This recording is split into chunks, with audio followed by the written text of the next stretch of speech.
wonder what hey now. Hey now. Oh. Hey now. When I. Jesus. We're okay. Hey now. We're live. It's like I need one of those clapboards, like 5, 4, 3, where you don't say anything. We're live, everybody. Oh, let me take the emote thing off here. And I'm going to need to get the chat up. All right. Okay, so we're live. We're on the Our Adventure Begins Shortly screen here. Okay, I can see the chat now. Let me go ahead and just get the word out, sending it to various Discord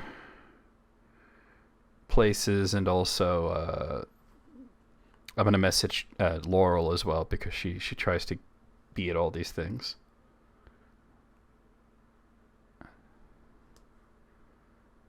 Okay, that one. Oh, that's not the right place. That's the right place. Okay. That's not the right place. Where is it? Oh, there it is. Okay. Oh.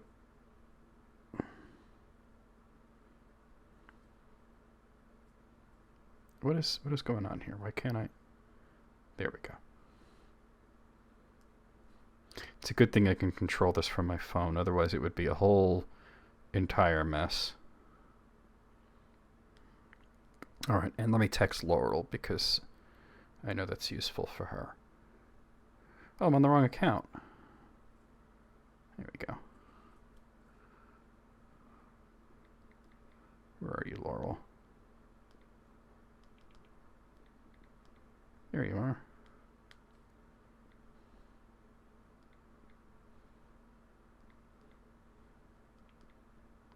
So how are we feeling today, gentlemen?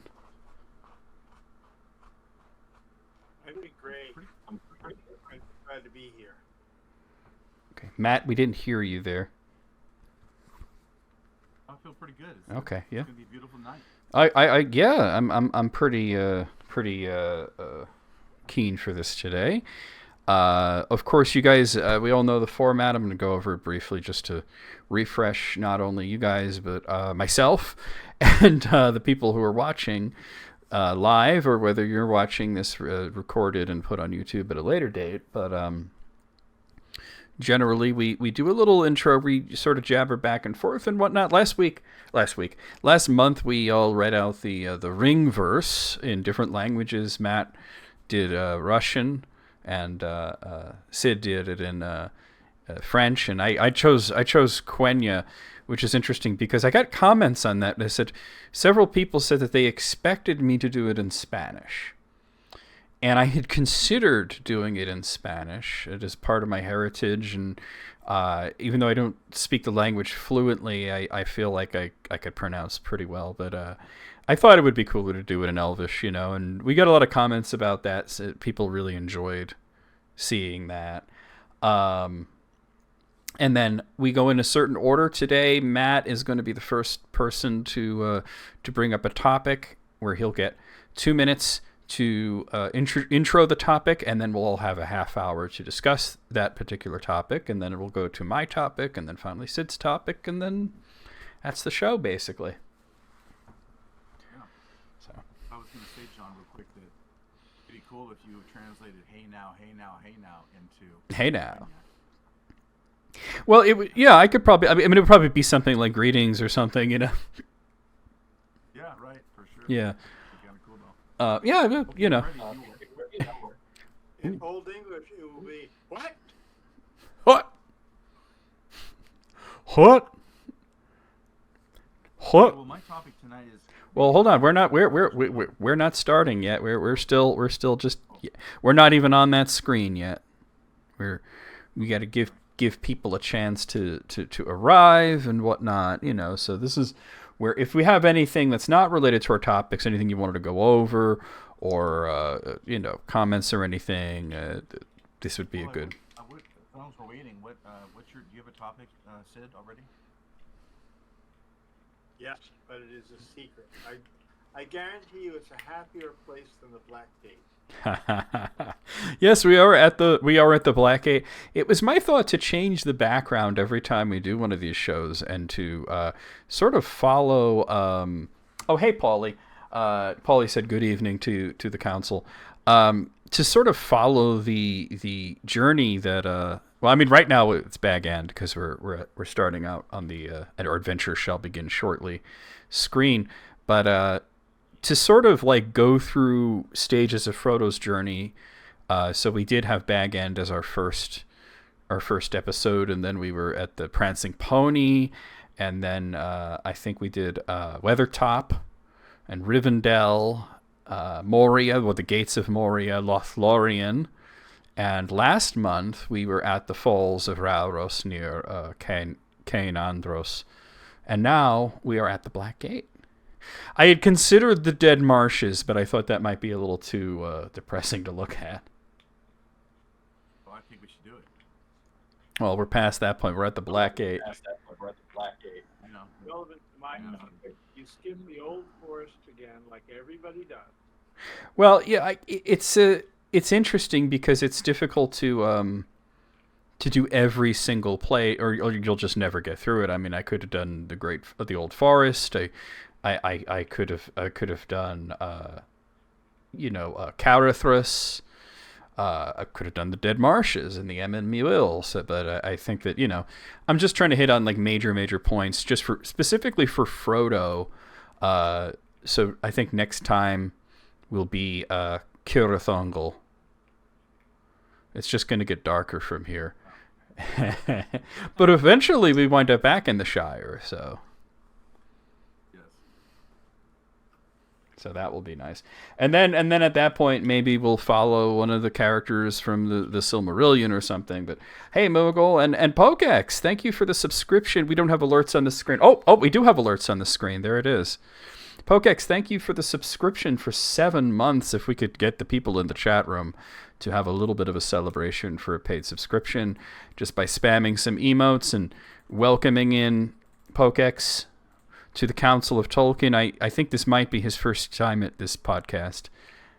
But welcome in, everybody. We're gonna go over here to the main screen here, to the Council of Tolkien. As you can see, we are at the Black Gate, where Frodo and Sam were brought there by Gollum. Gollum said he knew the way to the Black Gate, and he did exactly what he said that he would do. Hello there, D-Bow. How's it going? I see you're a first-timer. Welcome to the stream. Okay, let me set the timer for Matt, though, because, Matt, you're going to be the first one to bring up a topic of discussion here. So let me get a timer going here.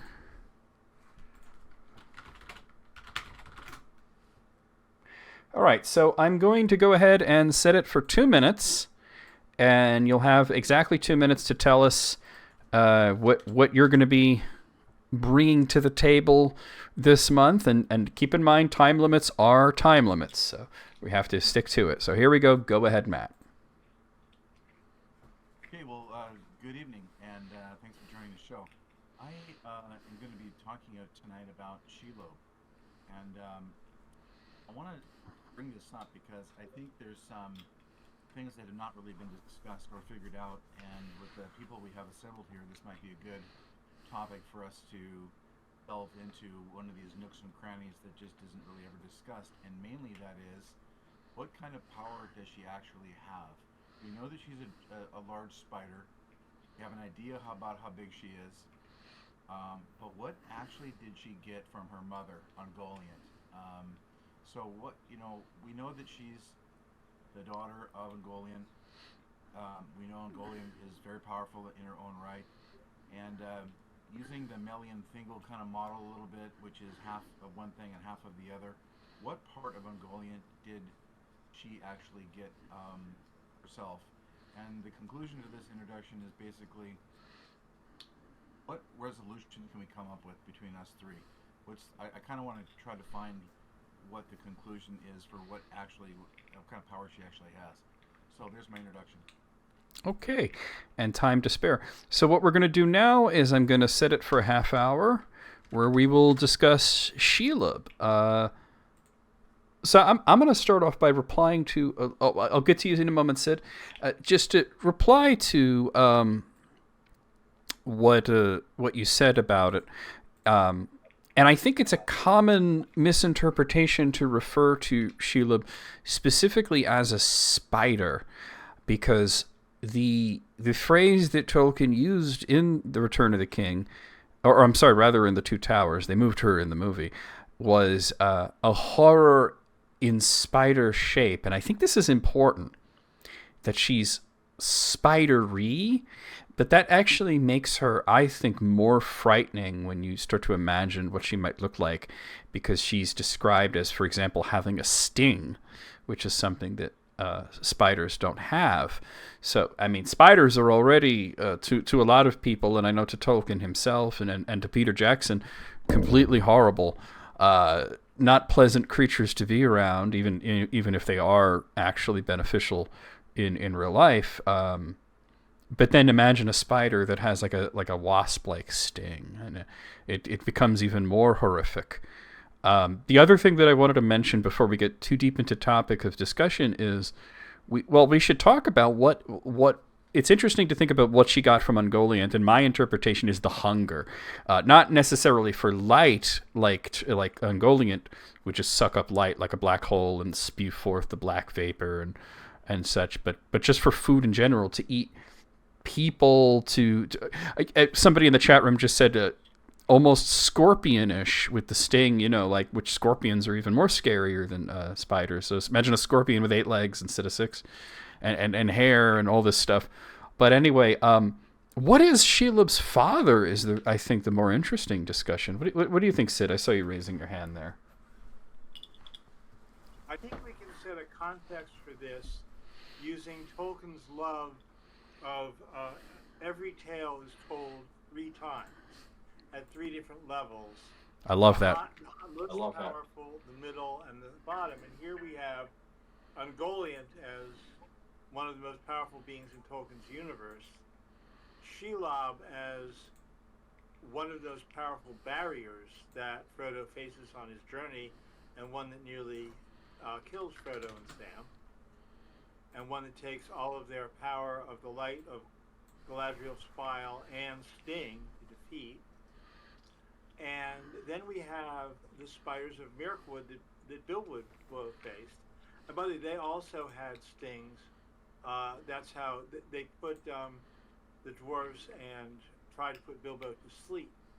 So this theme of stinging spiders predates Shelob in Tolkien's order of writing. So Shelob is the foremost of all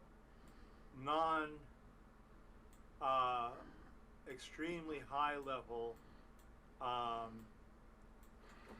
almost a Maya, almost at the level of a Vala like Sauron is, or more. Shelob, first of all, is not those because she was born in some kind of reproductive series, although we don't know who the daddy is, as you pointed out. And that's a whole topic of itself. But how is it that Maya reproduce with non-Maya beings, and where do the souls then come from? And Tolkien talks about there being a vast number of broken souls created by Morgoth's fall, and then Morgoth and Sauron draw them in, or they simply fall in to beings like Shelob and the things that dwell underneath Moria. So that's a whole other topic of where did this soul come from as well. It's interesting. We hear about the genesis of some creatures, such as, for example, Ents, when Yavanna came to Manwë, and Manwë relays everything to Iluvatar, and says there will be spirits that will come from the outside, meaning outside of the world, that will be drawn into the he used the phrase Kelvar and Olvar, the English of that would be flora and fauna. But with Ungoliant, which is interesting because Ungolianters have, you asked a question of how do, not that Ungoliant is a Maya, but how do spirits like Maya reproduce? And it's like, well, they have to incarnate. And Ungoliant wasn't really a spider either, but she chose a spidery form when she incarnated herself. And we hear that spirits arose out of the earth, the depths of the earth, and took a spider form. So even the spiders that were there already were not really spiders, that they were some sort of malevolent or evil spirit. So you're getting spirit on spirit sort of action here, and then the result is, these horrible creatures. And I want Matt's thought on this. I want to kick it back to you.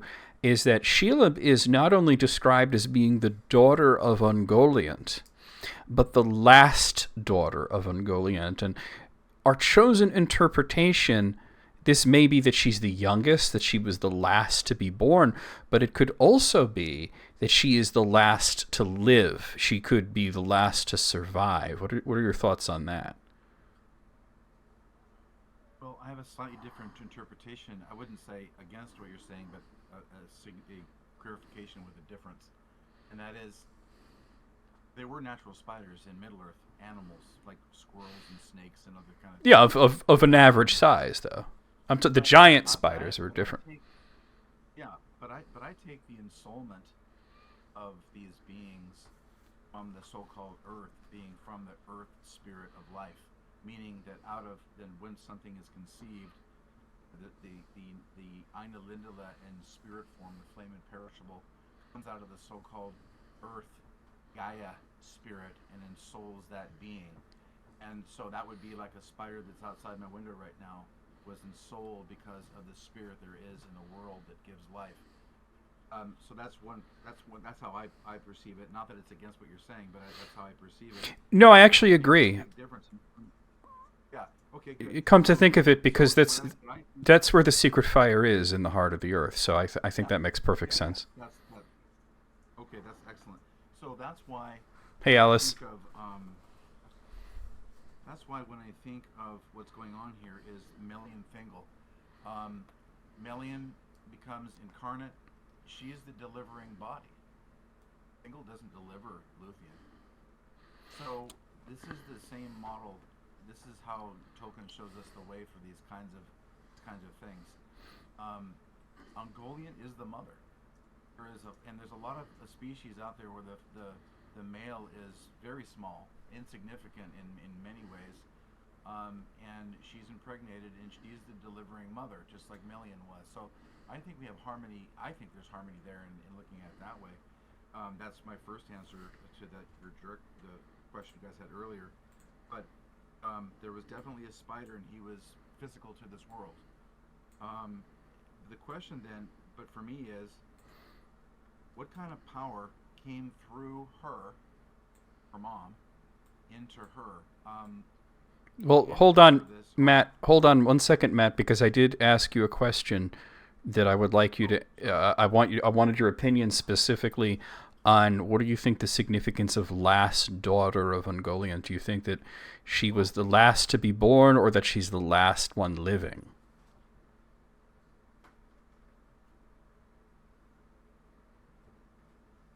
I've always interpreted the passage to be that she was the greatest daughter of Ungoliant, and that Sheila may have been the mother to whatever found its way into Mirkwood. Well, yeah, it says that explicitly, but I'm asking the specific usage of the word "last" could be that she was the youngest, or it could be that she was the only one that was left in terms of Ungoliant's children. Sid has something to say. Go ahead, Sid.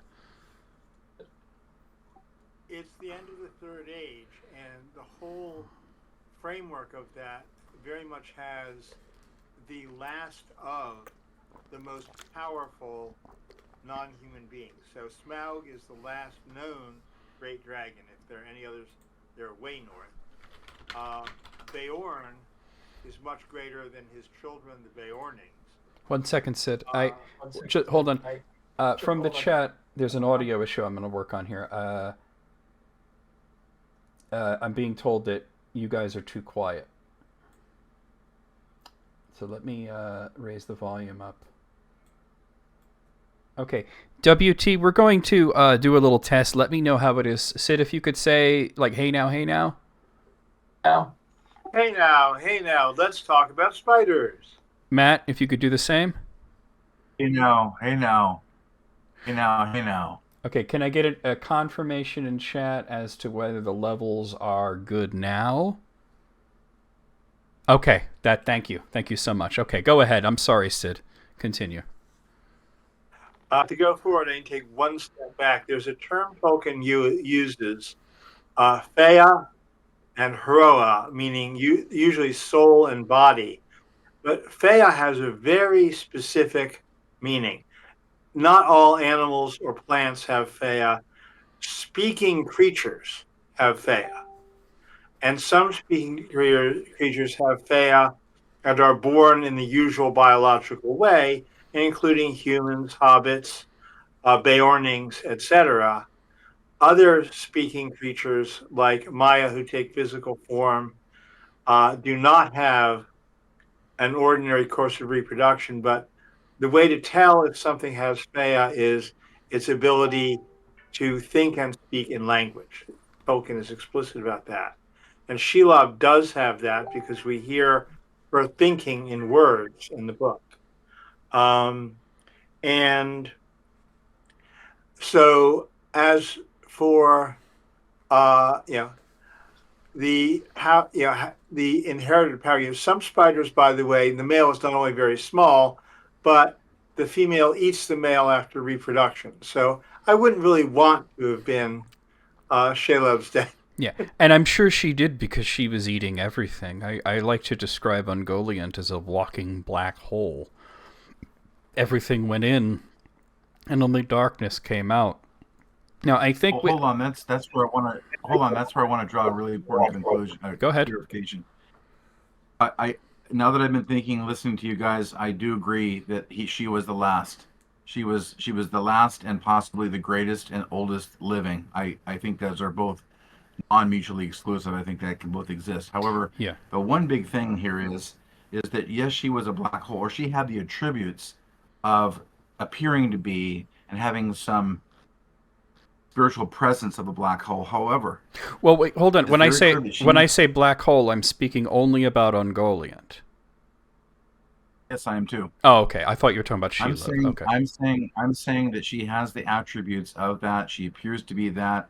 She's able to be that. However, the passage very clearly says that Shelob was not the only daughter, that she made other ones physical to this world, which means since she's the bearing mother, the producing mother, she has to have been physical to have done that. So she's not just a black hole. She actually is. Wait, hold on. That's a metaphor.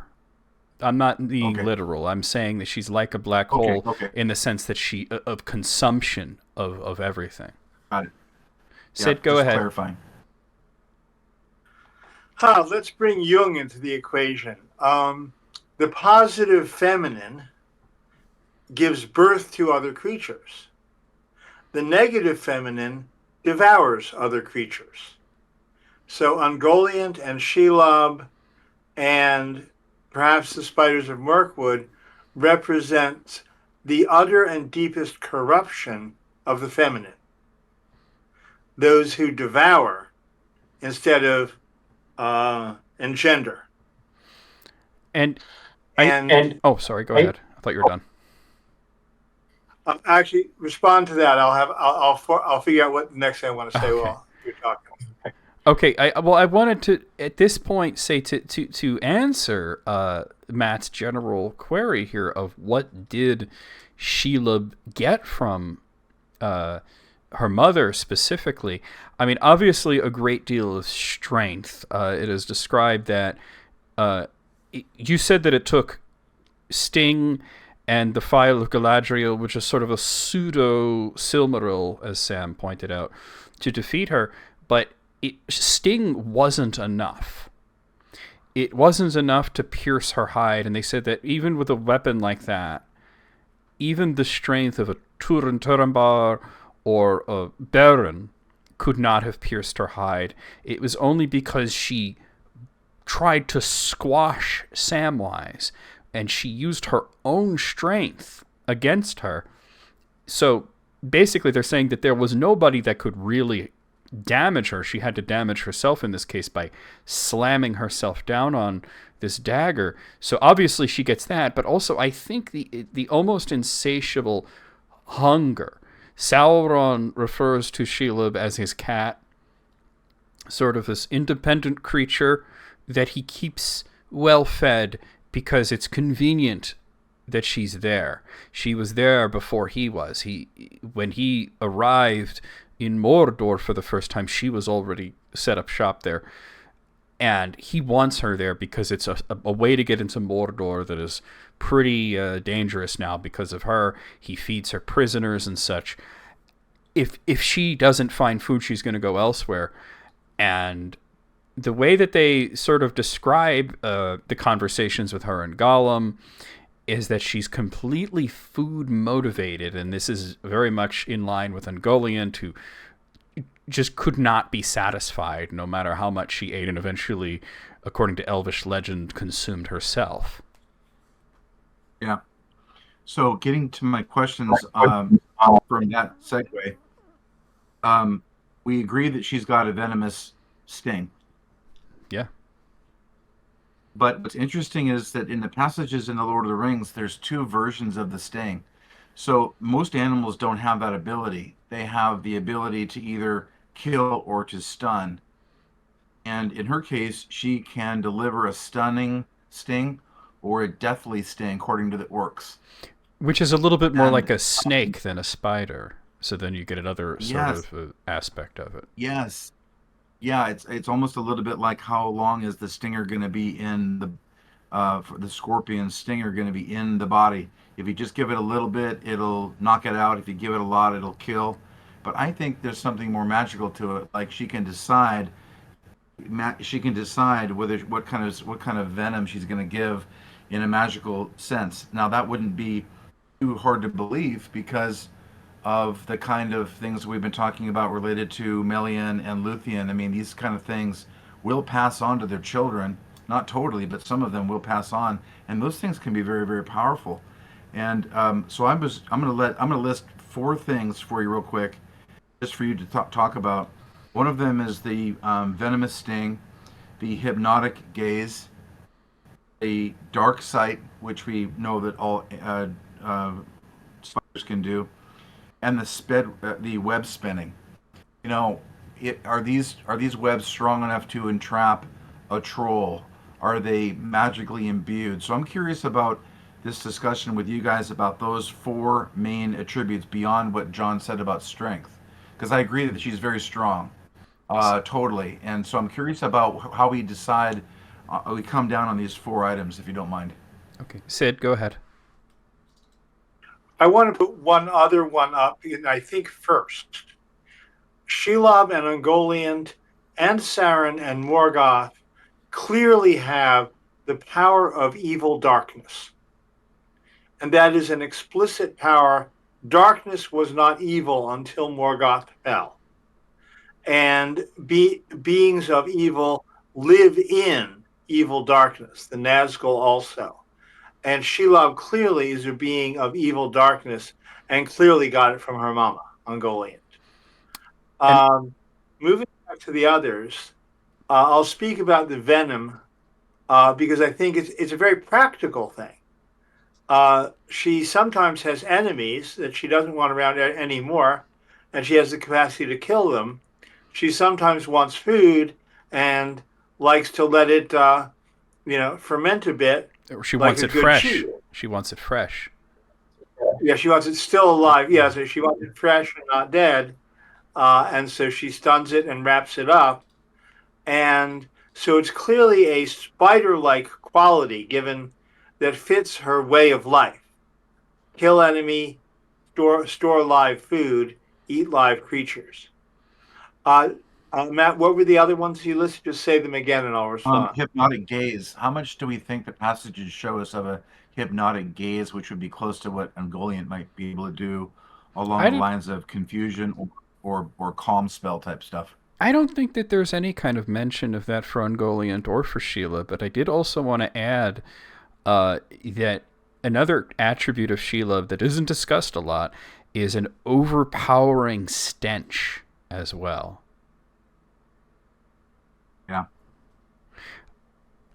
So that might be a product of her a power, Now, a magical power. Coming in from the chat room, I want to point out that somebody brought up that there is a parallel between Morgoth attempting to recruit Ungoliant, or more accurately, I would say to use Ungoliant, and Gollum sort of does the same thing, promises her food in exchange for her services, and in this case, he actually was going to deliver. It's just that this food came with a magic sword and a magic file of light as well. Well, in this particular, I agree, but in this particular, looking for hypnotic gaze. Now, it may be a gaze, it may be a presence, it may be a fear, enchantment, whatever it is, but Ungoliant did have that. I mean, it was discussed in the Silmarillion that being around her or being watched by her was even disturbing for Morgoth. And so I'm curious wait, if you guys know... or we're talking about Shelob or we're talking about Ungoliant? We're talking about Shelob's mother, Ungoliant, that we knew that she had a presence and a gaze that was disturbing, even for Morgoth.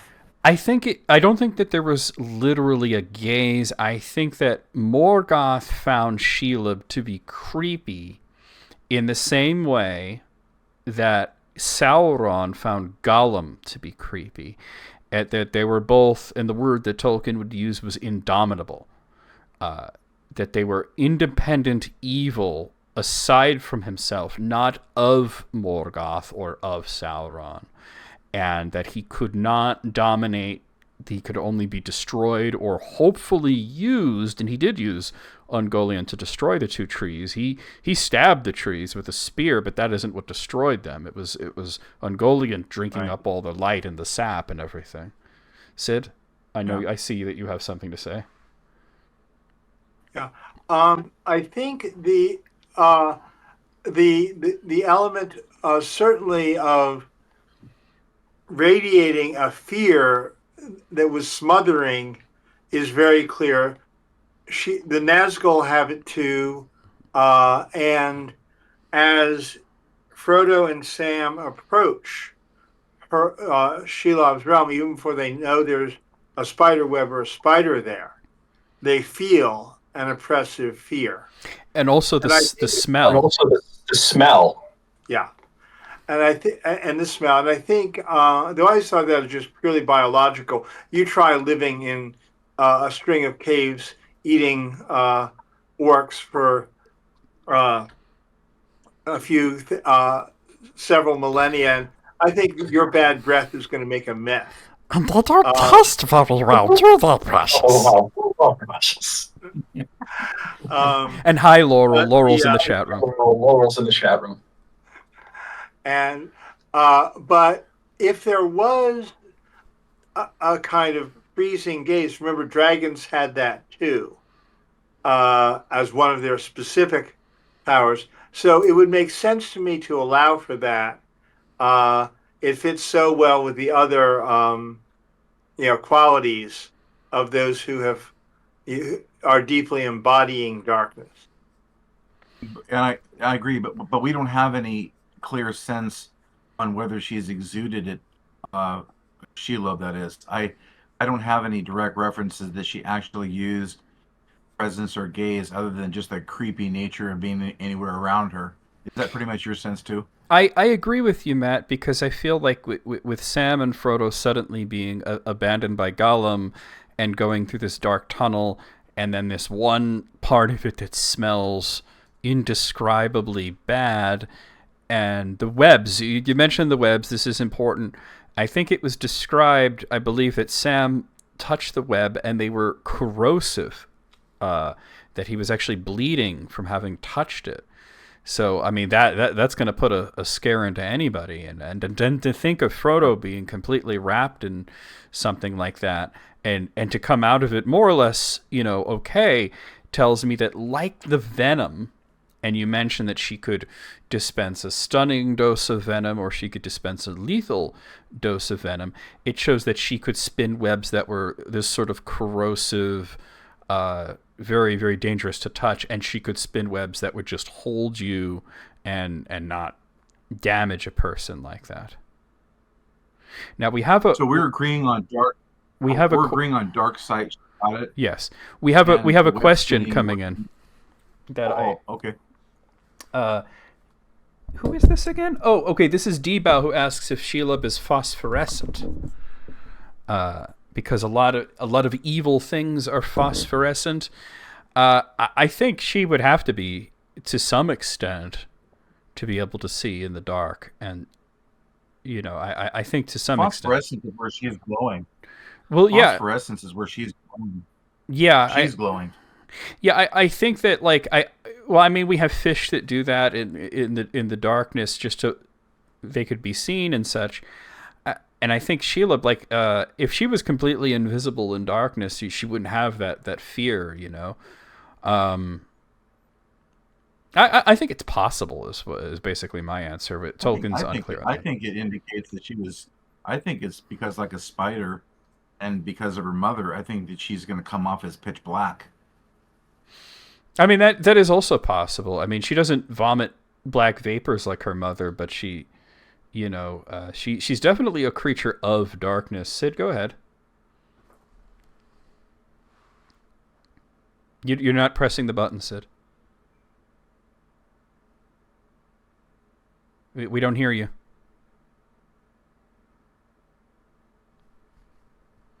Sid, you gotta make sure your Bluetooth thing is paired, because we had this issue earlier. All right, well, let me pause the timer here, because Sid has something to say and we're not getting audio from his end suddenly. We only have 3 minutes left for this topic, so. Well, he can reclaim his time when he comes on. I was just going to say that web spinning, it being corrosive on the webs, is an interesting point. That is true. And the strength and the stench are what we've added to this. So it seems like she's got a little bit of. It seems like she does have a little bit of stuff from her mom in a way, and that's kind of the conclusion I'm drawing here. I would say more than a little at this point. Sid, are we good? Are you able to? I think we're good. Can you hear me? Yes, we can. Okay, all right. I've restarted the timer. We have 3 minutes left, and I did pause it so that you would have an opportunity to speak on this. Go ahead, Sid. I think Shelob was black. I think her webs were slightly phosphorescent. I think we know her eyes were iridescent in reflecting, and that was about the only way to see her in the dark. And I think also that when Sam's hand got ripped open, I don't know if it was corrosive or simply enormously sticky, stronger than skin sticks to a body. So it was like super glue. Well, I think it. Okay, go ahead. The other thing that's very clear in the text is that as they tried to cut through the webs using sting, which is a gondolin blade, the sharpest blades ever made, the most magical blades ever made, it took a huge amount of effort to hack through her webs. And that, I think, is a magical superpower from Ungoliant. I love the idea of the webs being phosphorescent. I just want to say that right off the bat. I think that's fantastic. I don't think that it was like a super glue situation, because if you've ever had super glue on you, which is not pleasant, you don't casually just rip your skin off. You would need great strength to be able to, like if you were super glued to a wall, to be able to rip you'd probably take the paint off the wall, but to be able to rip it off to the point where you'd be bleeding. I don't think Sam's he's probably a strong guy for a hobbit, but he's an outdoorsman. He works with his hands, but I think that it was sticky, but I think it was corrosive. And it's a wonder, though, that he was able to free Frodo at all from being completely wrapped up in these webs, whether she could spin different types of webs. I think she definitely had to have, because Frodo would have been a mess. Super glue, it would have been really bad. Go ahead, Sid. It would have been really bad. Go ahead, Sid. Think of saran wrap on a sandwich. I suspect that the wrapping that Frodo was in was preservative and thin enough that Shelob didn't have to chew very hard to get her living snack. So I think simply Sam could cut it off because it just was not as strong. The webs, blocking tunnels were designed as defenses, like a spider web. The food wrapping web was designed like saran wrap. Yeah, and that's the point I'm making is that she could choose that the two different types of web. I think that she could use that, but I have a thought about a middle way here. A thought about a middle way, and that is 10 seconds. I don't think corrosive, but I think like silly string on crack. I think there was some kind of glue in it, like a goopy glue in it, like a real spider egg. Time. Kind of, but I think it was more. Matt. I think it was more powerful than Time. I hear you. I'm just trying to finish my sentence. Well, okay. So So final thought then. Go ahead.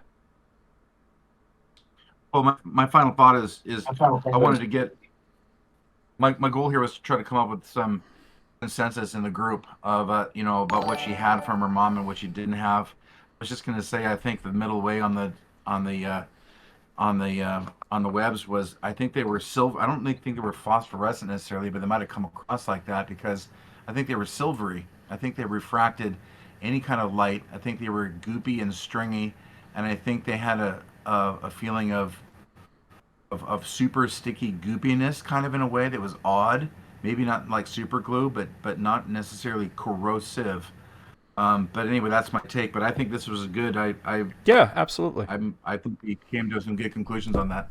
Okay, so I have the next segment, and let me go ahead and give myself two. Okay, sorry. Final thoughts, Sid. Yes, final thoughts, Sid. Yes, final thoughts. Very quick final thought. I think it's very important for us not to come to a consensus here. At this level, Tolkien is utterly clear in On Fairy Stories and in his letters that he leaves the story half told, and each of us should create what scares out of us most in our own imagination. Language. I'm going to have to bleep you. Let me write that down that we're 42 minutes in. To bleep Sid. That's okay. So I've had to bleep myself once and Sid twice now. Matt has been behaved very well though. All right, I've made a note when I edit this to bleep Sid. Well, I don't disagree with Sid. I mean, I think Tolkien wants us to do that. I'm just trying to look at where he is with a lot of his indications about what we might glean from it. With some certainty. That's all. I think the physical descriptions of these creatures it goes to what Sid says. Like spiders scared Tolkien. They scare a lot of people, but we have a spider with a sting and a hide and all this craziness that like is so far beyond just the spider scaled up. Now, when they did her in the film versions, they just took a spider and scaled it up, but the spider that they chose was something that specifically would scare Peter Jackson because he's from New Zealand. It was a Victorian. Yes, I read the interview. It was a Victorian funnel web spider, and from Australia. And Debow brings up that there is a passage that says that Shelob's belly was luminous. So that, to me, I think that pretty much cinches that she did glow in some sort of way. But we have to go on to the next. Thank you for that, pulling the quote for us. That's fantastic. All right, now I'm going to bring up the timer again. I'm going to give myself 2 minutes here to describe my own topic. So I wanted to talk about one of my favorite characters in The Lord of the Rings, especially when I was young, Gimli, and specifically regarding his final fate in the appendix to The Lord of the Rings, specifically in the section entitled Later Events Concerning the Members of the Fellowship of the Ring.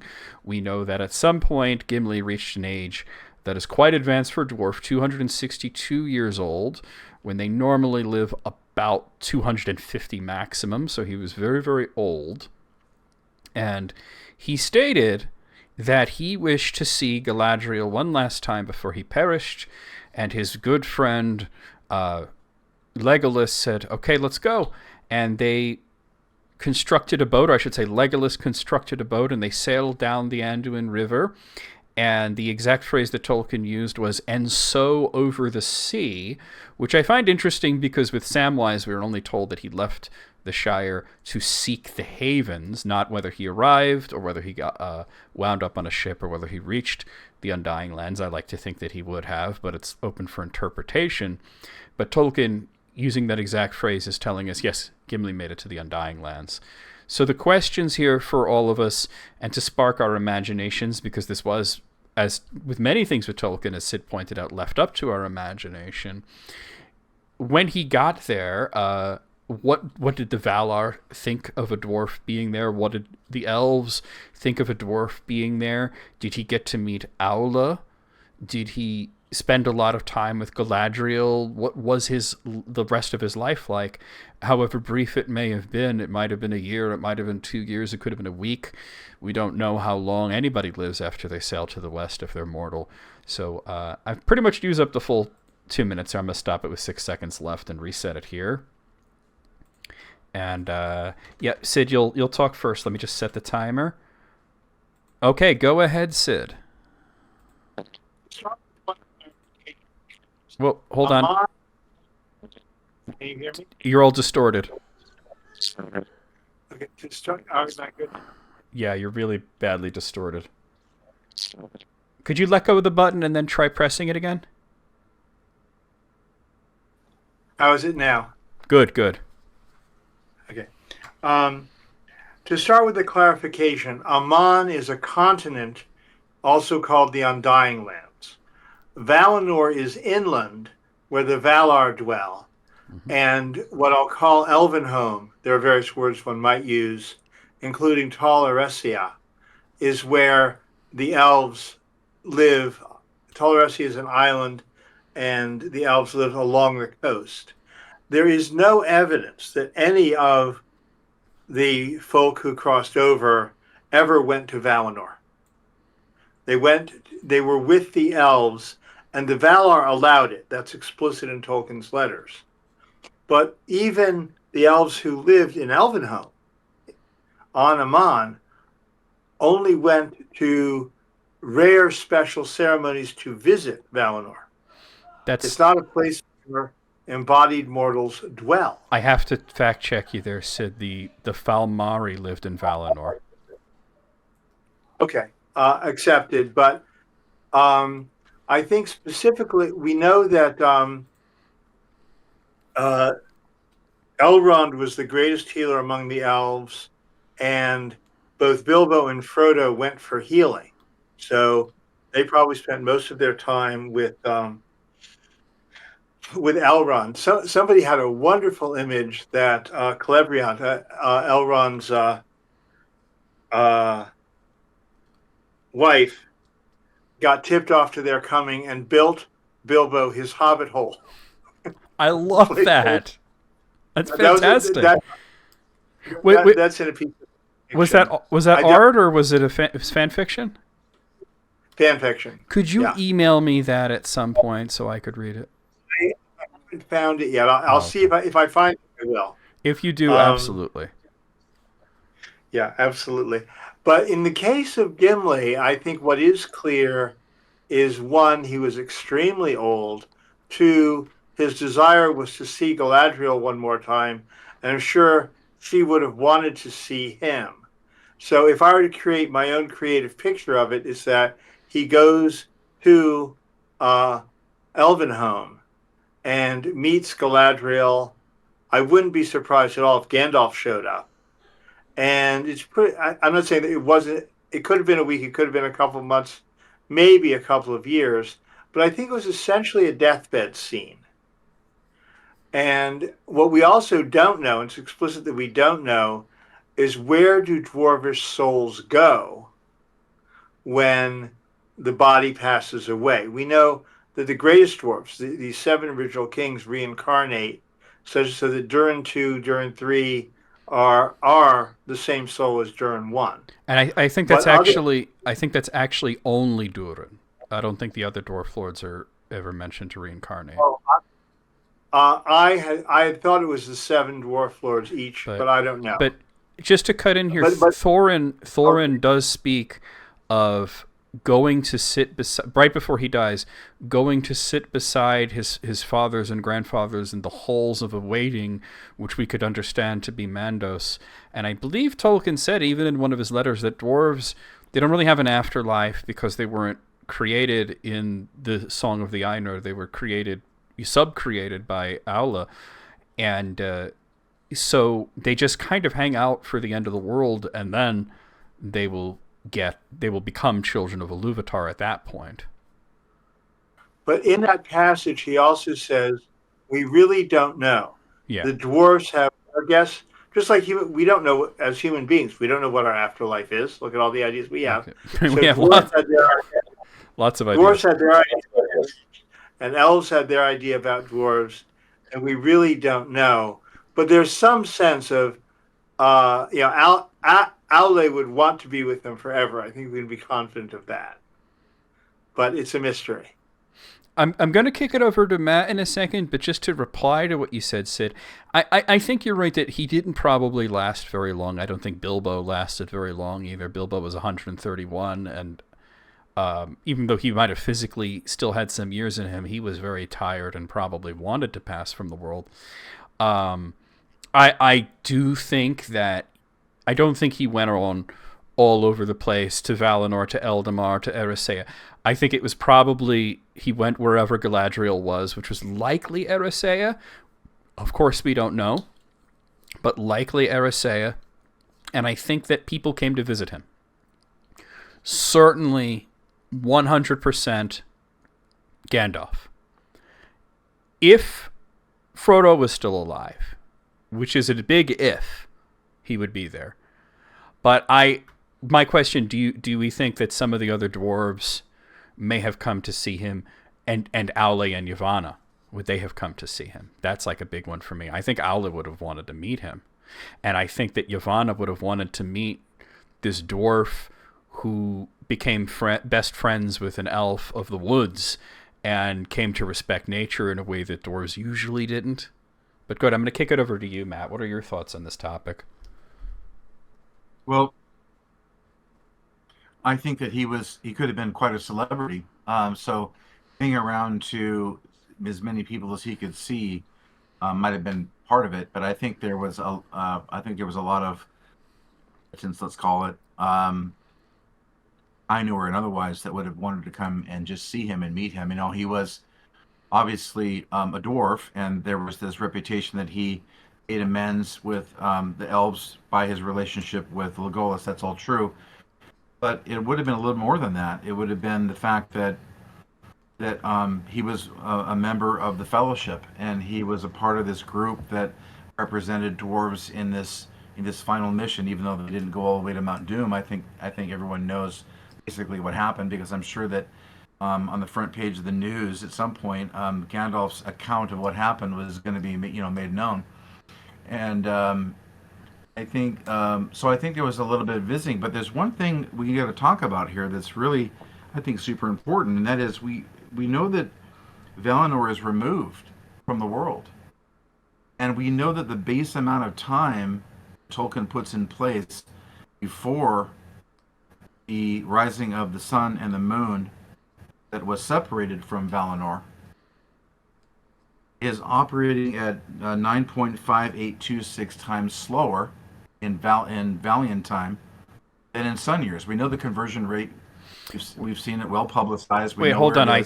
I'm not sure where you're going with this, but what it was that the years of the trees were 9.5 times longer than the years of the sun. The trees are no longer around. In the Undying Lands, they use the same. They use the same calendar as Middle Earth at this point. Right. The Valiant years, there are for every Valian year, there is 9.5826 sun years. I know, but they're no longer using Valian years because the Valian years were decided by the waxing and the waning of the two trees. I understand that, but what I'm saying is that because they were sundered from each other, the Valian year way that Eru made the passing of the years may be in effect in Valinor as it was sundered because it's separated from the world of the sun and the moon. So that might be the default. So my point is, we're going back to how people interpret things. Hold on, let me finish. I I'm have a letting you finish. conclusion of this. Right. That instead of him having a year left to live or 2 years left to live, it might have been 9 times that because of the conversion rate of time in that alternate in that universe. So it's okay. I have to cut in here. It's not a different universe. It's only physically separated from the world, so that people couldn't sail there. Iluvatar had a flat world. He made it round, so that if you sail to the west, you just come around the other end. The elves could sail directly off the planet. There was still a physical connection there, the straight road. And there is no... The sun and moon, so the sun and moon rises and sets in Valinor? Absolutely. I mean, I would say that just based on the descriptions that Aemon, the Undying Lands, and Erisea, it's almost like the moon in a sense. It's out there. Well, I'm we have to let Sid's been waving his hands. We have to let Sid say something. Hold on, he's going crazy over there. Thank you. We also know that Earendil's ship is the planet Venus, and that it is between Earth, which is now round, which is Arda, and Aman. So Aman as a continent was lifted out to call it an unseen small moon or large asteroid, continent-sized piece beyond Venus. We know that. And the straight road is similar to what we can do now with rockets becoming interplanetary vehicles. If you want to read about this, look up my story about Earendil's star in fan fiction. But it's very clear that the solar system was Tolkien's ultimate concept of Arda, and what was called Middle Earth came to be what we call Earth, the round world where humans are left. I'll have one more note before we end. Just I'll let you guys. Hold on. I'm getting at something. I'm getting at something very different. Well, I'm not saying that the sun. I want to kind of put this to bed because we're getting really far off topic from Gimli at this point. But like, well, I'm trying to. I know where you're going with it. Talk about Gimli. Okay. Saying that like the Valian years, I just want to point this out. For them to say that their calendar, which they don't have a different calendar in Aemon, they used to many thousands of years ago, but even if they did, that doesn't extend his life. I'm not saying it extends it. So let me finish my thought. Okay. Thought is that it's not extending it. It's that it's and nothing is slowing down in slow motion. It's just a preserving effect based on the time that Eru first set into place. Yes, the sun and moon is still going up and the days are still going, but it almost has a preservation level to it where things are still on Eru's time, and yes, they're not going slow. We're not in slow motion, and no one's life is being lengthened in years. But there's a valiant time preservation to the garden, the place of the garden, and so in my mind, and I'm going to conclude here. In my mind, I wonder if Gimli, in his last 2 years of Middle Earth time, may not have had 18 or something to that effect, based on not 18 years, but that things went by, maybe 18 years in Valiant time because of the preservation aspect to it. That's all I'm getting at. Thank you for so much for the bits there, Zelda Man. Wow, that's a lot of bits that were just donated. 1,200 bits from Zelda Man. A wizard is never late, nor is he early. He arrives precisely when he means to. To respond to what you're saying, it's actually the opposite, Matt, is that because mortals and immortals perceive time so differently, that's why there's several reasons why mortals are not generally allowed there, because they die and they just wisp out so quickly to these creatures like elves and creatures like the Ainur, that it's like they're there one moment and then they're not there the next moment, and that's why. Well, hold on, let me finish. You're right. It is. The men of You're Numenor right. I'm agreeing. You're right. asked about it is this. That way, yeah. The men of Numenor had the same idea that you just kind of posited, that perhaps if they went there, they would have what they called more life within the circles of the world. And that's all. They weren't saying that they wanted to be immortal. They wanted longer life, which they already had. Yep. And the elves told them that, like, not only will it not make you live longer, but time is gonna seem to go by so fast that it's gonna feel like your life is over. That's what I was getting at. Yeah, that's what I was getting at. Thank you very much. I was getting lost in my conversion. Okay. There's something going on there, and Tolkien does talk about it, and so I'm wondering how much that affects the visitation schedule. Is my point. And I'm going to kick it over to Sid, but I'm going to say that I very much agree with what you just said, Matt, that because everything just seems to go so quickly, I think that everybody was going to rush to see him right away. And then I think at some point, Galadriel is going to kick them all out of her house.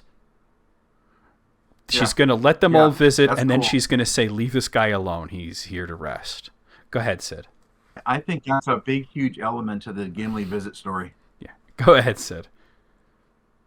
I think there are three other elements. One, when the Valar are talking to the Númenóreans about how quickly they would die, the first thing to remember, and this is absolutely explicit by Tolkien, the Undying Lands are blessed with the quality of undying because the Valar, the Ainur, and the Elves live there. It's not the land, it's the people that bless the land. 100% true. Those beings, most mortals will therefore die quicker. The light is unbearable, just like Gollum couldn't eat Lembas. And that's why Gollum, I think, had to go to Mirkwood and would never even get into Lothlorien. And it would kill him incredibly quickly if he did. However, beings such as Frodo, who became transparent to the light, according to Gandalf, I believe for those people, healing is definitely possible. That was the whole point of his going. And I think some extension of life is likely. And the same may be true for Gimli. But it's because of the quality, their readiness to see and feel what it means to be in harmony with the divine flame, in harmony with immortality. But one last very, very important point, coming back to the story of Legolas and Gimli sailing off together. Each member of the nine is a harbinger of the future of their own entire species. And prior to, I believe that Legolas was the first wood elf ever to go to Aman. Gimli was certainly the first dwarf we've ever heard of going. Mithrilus. Okay, good enough. I accepted. Okay. But it is very, very clear that Tolkien says that by the end of the Fourth Age, the only speaking sentient species in Middle-earth will be human beings.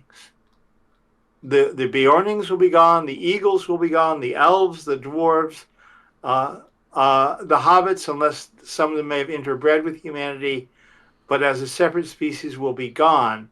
And Gimli and Legolas, therefore, are harbingers saying that when the species time of elves and dwarves has come, they will go to Aman. And that's very, very, it's implicit, not explicit, but it's very, very clear. And I just want to make sure that was stated. From the chat, I agree with all that. From the chat, the day of man will live forever. I agree with 98% of what you said. I think that like it's a common thing that people believe that there's like sort of this holy death ray. And EB, thank you for the tier 3 subscription for 61 months. If we can have a little bit of a party in the chat as well, just spam some emotes. I'm sorry guys, we're getting donations and subs and stuff like that, so I have to acknowledge that. I don't think that the holiness of and oh my god, thank you so much, Zelda man, thank you very much for the bits. The holiness of is not harmful to most. I think Gollum has become so wicked that it's anathema to him. He can't eat the elvish bread. He can't touch the elvish rope. He can't stand the smell of the trees in Lothlorien. Aemon would have killed him in a heartbeat. It would have been cruel to bring him there. Yeah, it's true that Frodo sort of potentially had part of himself go into the spirit world. He became transparent.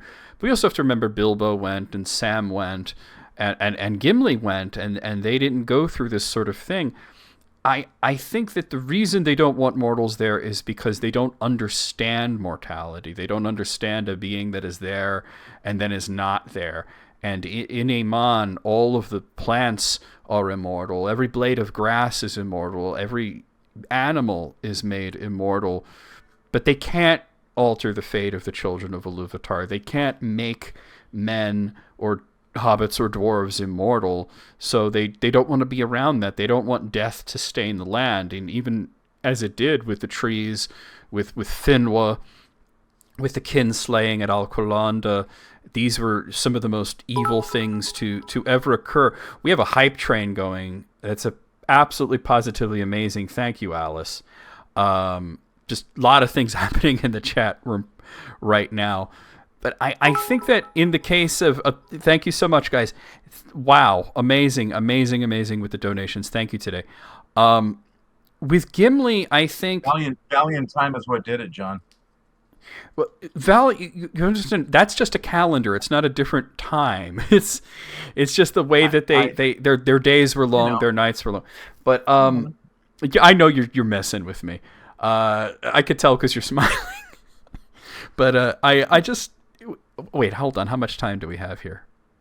Oh, good. We got like 10 minutes.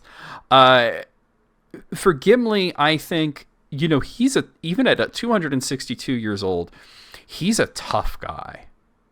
And Sid, you brought up something about the sheer distance from Middle-earth to Aemon. Now, I mean, the light in the sky that we call Venus in Tolkien's world is the magic ship Vingalot with the Silmaril, Yarondil. I don't think that it's millions of miles away like that would be. I think everything's on a much smaller scale in Tolkien's world. I mean, the sun is just, a fruit of the tree, Laurelin, being carried through the sky by Arien, and the moon is a flower being carried by Tilion. Alice, thank you for giving away those gift subs to Sergeant Salt and Pepper and Neo Retro Diaries. We're just... Everybody in the chat that takes part in this for the next 3 minutes will get emotes for participating, free emotes that you'll be able to keep forever. Thank you for the hype train, guys. I'm sorry I'm not acknowledging it as much as I normally do, but we're on the clock here with the podcast. What I'm getting at here with Gimli, though, is, first of all, kudos to Legolas for being able to build a boat that could make the trip. He's not a Círdan. He's not used to the sea. In The Lord of the Rings, he brought to the sea for the very first time. He had never been there. And then for Gimli, for surviving this trip as well. And we know he got there, which is amazing because of Tolkien's words, and so over the sea. So I think that, while it may be, like what Sid, you said, a deathbed sort of situation, he's also not the kind of guy, even as he's dying of old age, to lay in a bed. I think he might have been so tough and so... I almost wanted to say manly, but it's such a silly word. Dwarfy, so dwarfish. I think a lot of dwarves die on their feet in a certain sort of way. I mean, Thorin was in a bed, but he was messed up. He had been, killed in battle. And that's an example. Thorin was killed in battle and still managed to linger for several days. So I think that... Go ahead, Would Gimli have called a jousting competition to finish himself off? Maybe they wouldn't let that happen. No, I don't think that the elves would appreciate such a thing.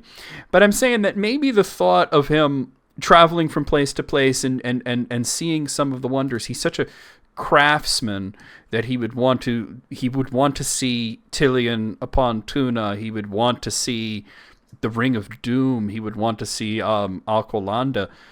Now, here's the question as we go into the final 6 minutes of this section. When he does die, and as Sid points out, there's different thoughts as to what happens when dwarves die, but let's assume that Thorin is correct and that the dwarves do sit in Mandos waiting for the end of the world. What is the conversation that may occur between Gimli and Feanor? This is a big one. Galadriel is central in this. Is Gimli going to rub it in his face? She gave me her hair. Sid, I want you to reply to that first, and then we'll kick it over to Matt. I hadn't thought of the two of them actually meeting, but I have a feeling that somewhere in there, Galadriel is going to stick it in Feanor's and say, if you'd been as good as Gimli was, you would have gotten my head. I think Gimli was subtler then. I think he would be sitting in Mandos and have a nice, cozy dwarvish version of a hobbit hole with a nice a fireplace with a mantle on it. A flagon of ale, perhaps. Yeah, and three strands of Galadriel's hair sat in crystal. And then he'd invite Feanor over for a beer. Okay, I'm going to kick it to Matt, but I wanted to reply to the one thought. I don't think the hairs came with him, the crystals. And here's why. The very reason that she gave it to him, because he didn't even want to ask for the hair. And she kind of forced it out of him, like, hey, if you had to ask for something, what would it be? And he said, a single strand of your hair. And she said, what would you do with it? And he said, I would encase it into a crystal, and then I would put it in a place where people could see it and appreciate it. And Gimli is sort of the antithesis of Feanor, who made these Silmarils and then kept them in his fortress away from people. He didn't share the light. And then Gimli is like, I'm telling you, those things are in Moria restored, where all the dwarves could look at and they say, look at what our amazing forebear Gimli made. I agree. I think he even said as an heirloom of his house. That's my recollection. Yes. And maybe in Moria, or maybe at the Glittering Caves. Oh, that's even better. I like that idea better. Or maybe it's sort of like Bilbo's mithril shirt, where it was in one place and he kind of lent it out here and there to be displayed. Matt, I want your thoughts on the Feanor thing as well. Well, I think that there's no place like the halls of Mandos, halls of waiting for a mood of chill and retrospection and maybe some small humor. But my imagining of their conversation is probably forgiving, listening, understanding,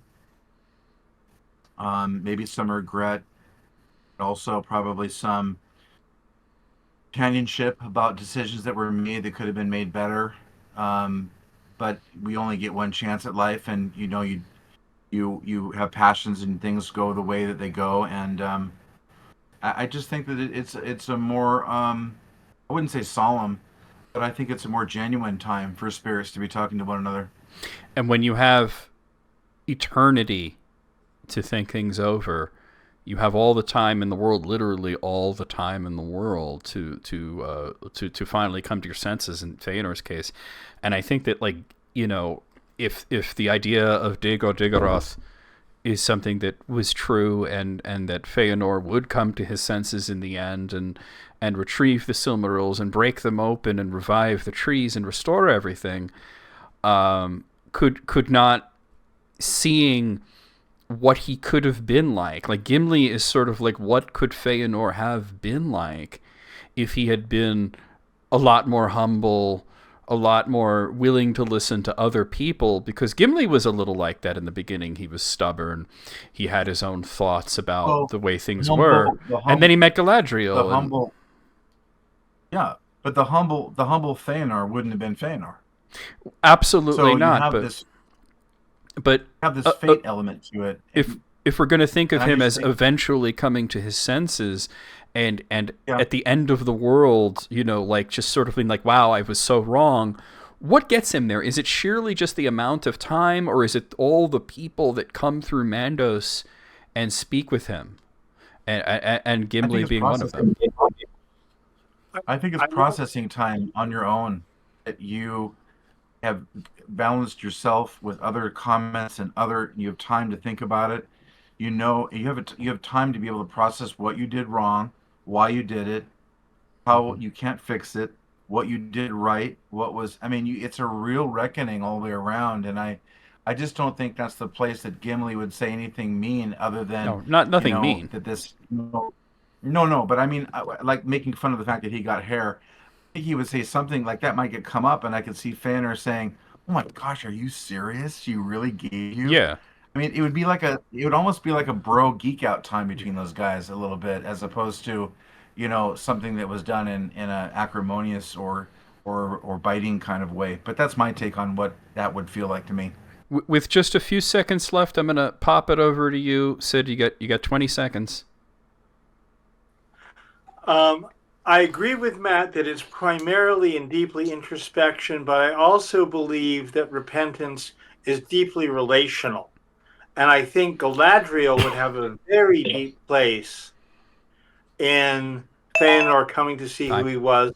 No, and so might Gimli. I'm going to rush. And so might Gimli, because Gimli was a child of Aule, and Feanor was a student of Aule. And so was Sauron and Saruman, and Gimli is this example of like Aule's student or child just going so right as well, Okay, so wow, okay, so yeah, final thoughts here. Just to you guys have really risen to the occasion on this one. This was a really great discussion, I think. I sort of agree with both of you, and I think that even though they seem to be opposite sort of ideas there, when you have all the time in the world, you're gonna listen to people. I don't think that Gimli is gonna rub it in Feanor's face. That was a fun thing to think about, but I think that the reaction for Feanor is going to be, why did she give it to you? And I think that, like, someone as intelligent as Feanor is going to understand, once he hears what the conversation was, what was asked and what was answered, that he would understand why she said no to him. Okay, so that brings us to your section, Sid. I'm going to give you 2 minutes on the clock here. Set that up. That was a good segment, John. Well, thank you. I had fun. I think you guys made me laugh during that. And by the way, to the chat room, thank you for all the bit donations and all the subscriptions that came through in that. I'm normally a lot more hype during those sort of events. I was just trying to also fight the clock. So thank you so much for the hype train. And a bunch of us got those cool little button pressing emotes, the animated emotes that were just unlocked. So that's really cool. Sid, 2 minutes to describe your topic. Go ahead.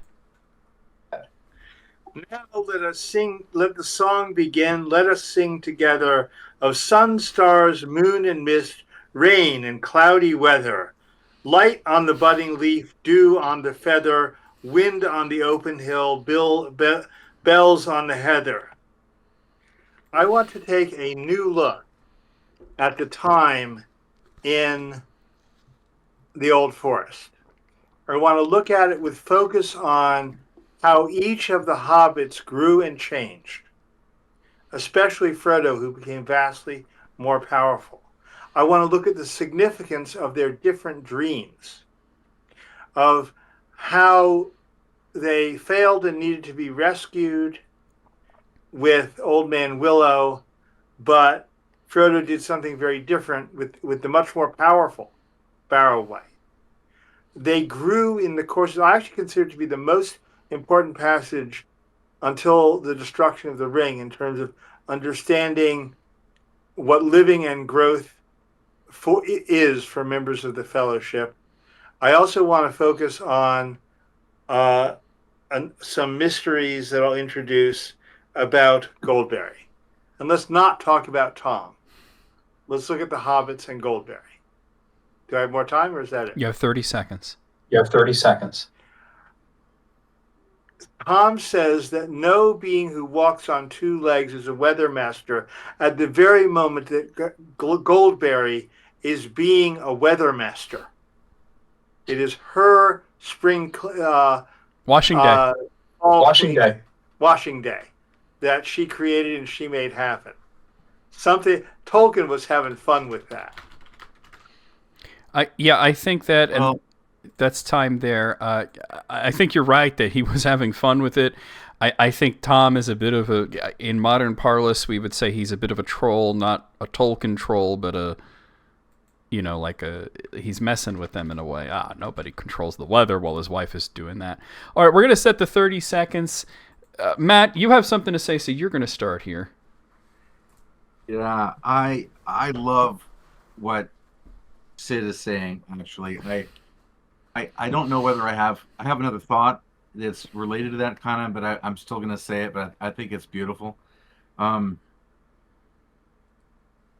If she's having a washing day, and she's a water spirit,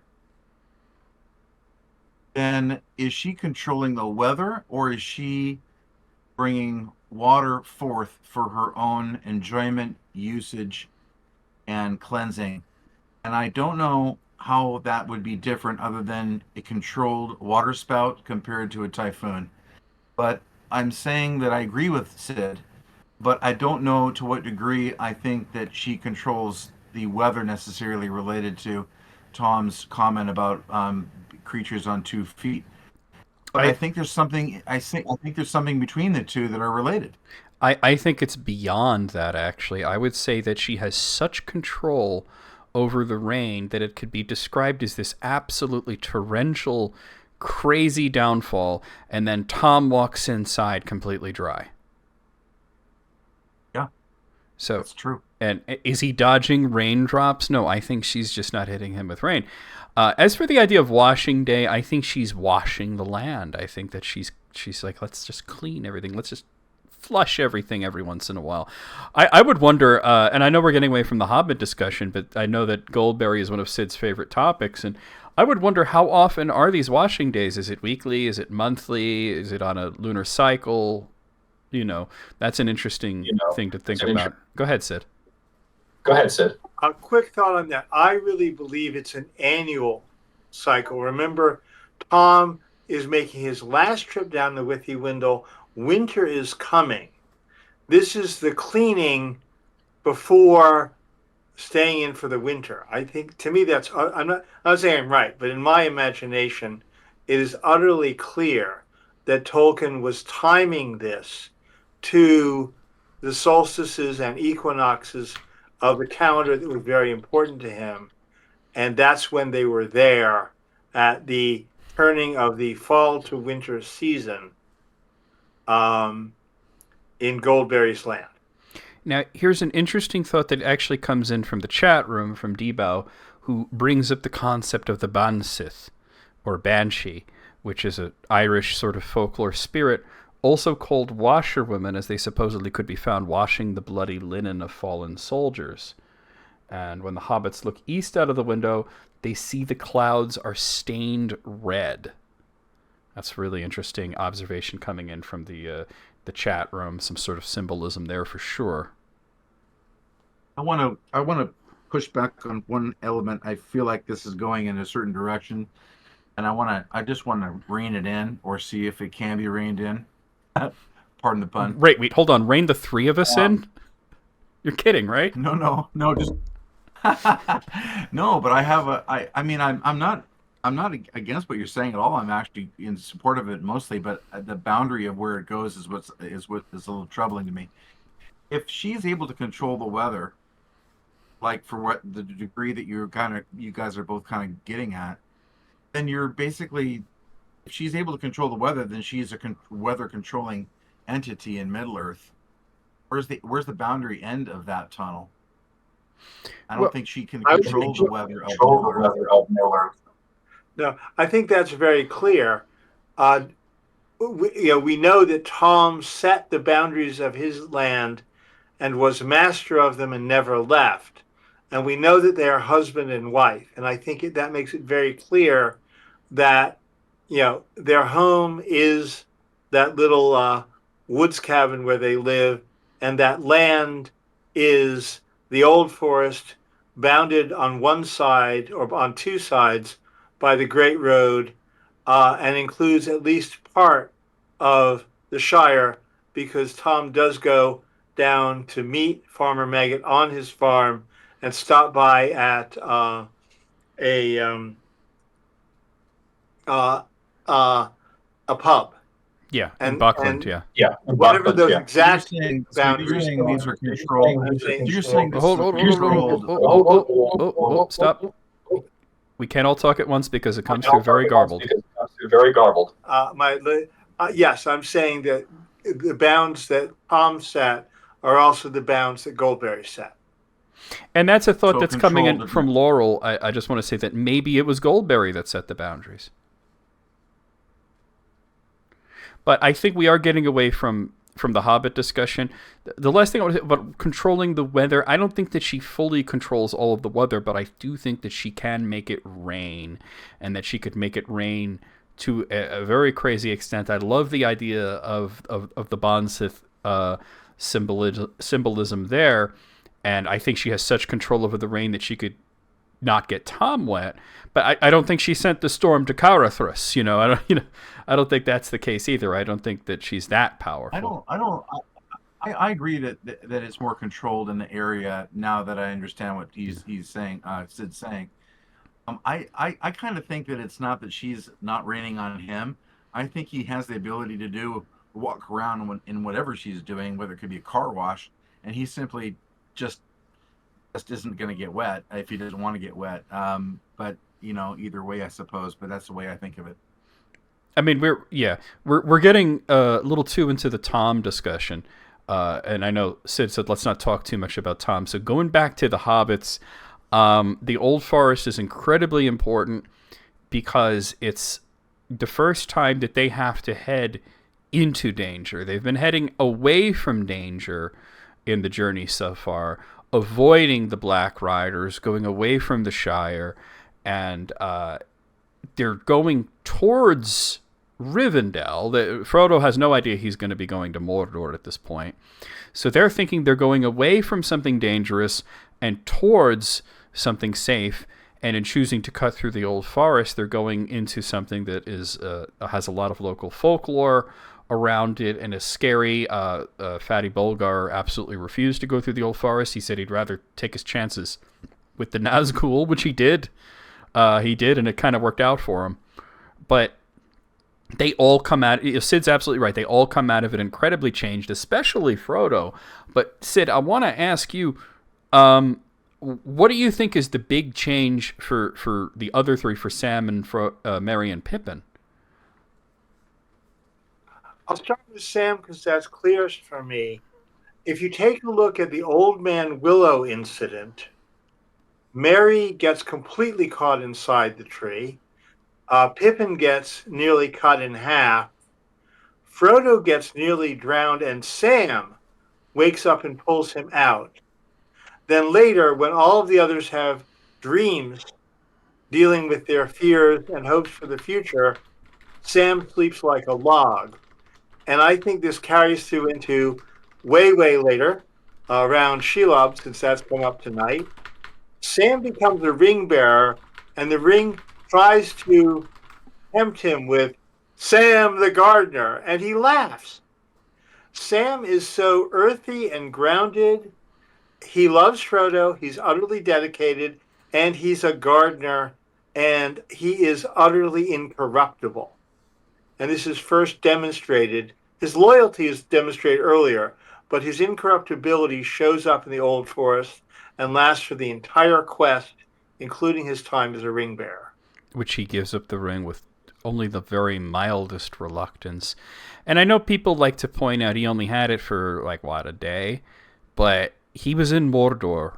It was a very different situation. The ring was much more powerful there. It didn't want to be with Frodo. It tried to tempt him. It gave him these visions of being Sam the hero, Sam the champion, Sam who could turn all of Middle Earth into a garden. But he wasn't that ambitious. So I think you're 100% right. I'm a little more curious about Merry and Pippin, though. Obviously, like you said, they got a little more affected specifically by Old Man Willow. The big change, I feel like the big changes for them came later. I think that Merry and Pippin came out as characters more after the breaking of the Fellowship, after seeing Boromir defend them and being taken away by the orcs, and then we finally get to know them as people more. So there has to be something important about the Old Forest, because they all went through it. Merry had just joined them, and they all, this was the first bit of the journey for Merry. He hadn't been on any of it previously, so this is his first wait, what just happened? Oh, no, I gotta hold on. If anybody is on the Discord, I know we're on a public channel, but that's just because of the way that it's set up. I need you guys to not join it because it screws up the webcams. But I'm curious, Sid, what your thoughts are specifically on Merry and Pippin. I'll give one, and then I'll let you guys talk, and I'll look at something in the book, and I'll get back to you for the one. Is okay. I just read this again today. The only time Merry takes a practical leadership role is in the decision to go through the Old Forest and his confidence that he can lead them through it, which obviously is lost when Old Man Willow comes into the picture. Before that even. But he does, but he does speak in direct and clear ways, giving people directions in a way you never see again. In all other places, he is open and responsive. He is a servant to Theoden and a servant to Éowyn in disguise. But then, when it actually comes to striking a Nazgul from behind, there are these tiny moments when Merry steps up as a leader, and really the two are walking into the Old Forest and stabbing a Nazgul. I'll let you guys think about that while I check on one more thing, and I'll come back to Merry at the end. I think you're onto something. I think that Merry was very confident. None of them really wanted to go into the Old Forest, and he was sort of the one to say, "Oh, I've been in there. It's no big deal. We can get through it." But the thing is, the forest changes and shifts. The trees move. It winds up being much, much more difficult than he thinks. And I think that the reason we don't see this come out is Mr. Merry Brandybuck, future master of Buckland, sort of almost like a young prince and aristocrat in his own sense, gets a little dose of humility in the Old Forest, where no, he's not the master of his domain. He doesn't know the way through as well as he thinks. And if you read through the Old Forest section, it almost seems like the forest itself is stymieing them. They think they know where to go, and then they find that they don't. They find it impassable, and they're almost herded into the mouth of Old Man Willow. Matt, I want your thoughts. I think something very indeed weird is happening there. I think there's a rapid development of their spirits happening in the Old Forest, especially at Tom's house with Tom and Goldberry. And I think that because of the dreams, because of the clarity, because of the healing, because of the peace, and all that, I think it's almost like where Tom is and where Goldberry is, that there is that this is like a pocket dimension of Valinor. And we said earlier that there's this time um, extension going on in Valinor, and I think what's happening is the same thing is happening in Tom's realm. That there's some kind of pocket dimension that makes them mature faster, maybe grow, not physically necessarily, but that because Tom is a spiritual being and Goldberry is a spiritual being, and the place they are is a spiritual pocket. I think they have a maturing growth happening in that location, and I think it comes out as fine wine in the end, and that's what helps develop them for the rest of their mission. But there's definitely something going on with that. I think there's a really good thought in there about, well, specifically, how I feel about the connection of Tom specifically to hobbits and their origins. I don't think that it's a like Valinor though, or the Undying Lands, and like I said, I don't agree with the time thing. But what I do think is interesting is that it is the old forest. It's sort of the last remnant of a Middle Earth that was a long time ago, and the only other place in Middle Earth that's somewhat similar is Fangorn Forest, where interestingly Merry and Pippin wind up in there as well too, where they meet Gandalf the White and they meet these very ancient beings. And this brings me to, and I know Sid has just gone through the book and probably has something big to say, but is there possibly, judging from the hints that were given to us and what Treebeard said later, is this possibly the domain of Entwives at this point? Go ahead, Sid. I will say clearly no on that from other things Tolkien wrote, including in his letters, that the Entwives were living in what became the Brownland. It was the most beautiful garden in Middle Earth. It's on the other side of the Anduin, essentially a bit north of Mordor. And it was because it was so beautiful, during the War of the Last Alliance, Sauron utterly annihilated it, and Tolkien suspected most likely the Entwives all died off. If not, they were driven eastward. And if you want to read about that, read The Return of the Entwives in my fanfic. Yeah, it's just interesting that when Treebeard is speaking to Merry and Pippin and he is told about the old forest, he says that's a place that, could you take your finger off the thing, that's a place they would have liked. We hear of I believe it was Ted Sandyman talking about somebody seeing a moving tree down there. There could have been a Huorn, of course, or it could have been Hui, of course.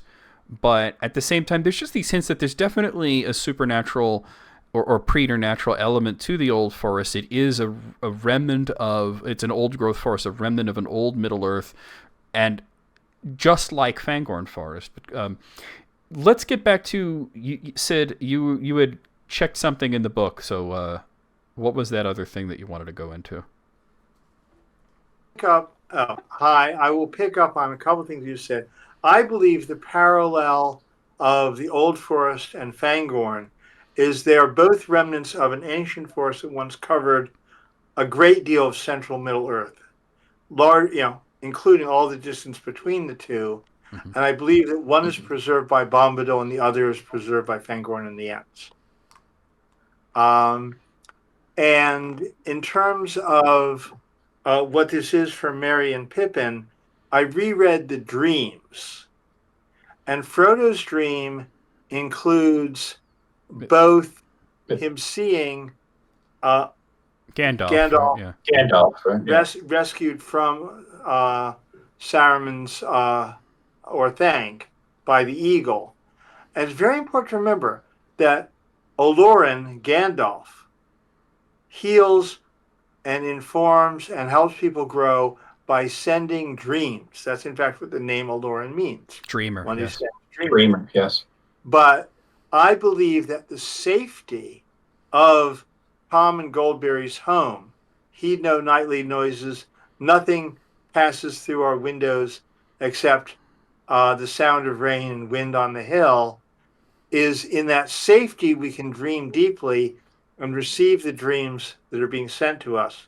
And Gandalf says later, if you saw that dream of me escaping, it came too late. It was delayed by Frodo's fear until he was healed by Bombadil and Goldberry's home. On the other hand, and his dream is vast, it includes his ultimately sailing to the west.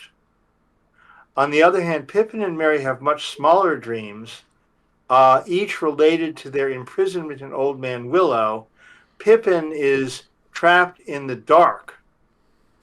And if you think about it, Pippin's greatest moment of failing is when he gets curious in the well in Moria, drops a stone down in, and wakes up the friggin' Balrog.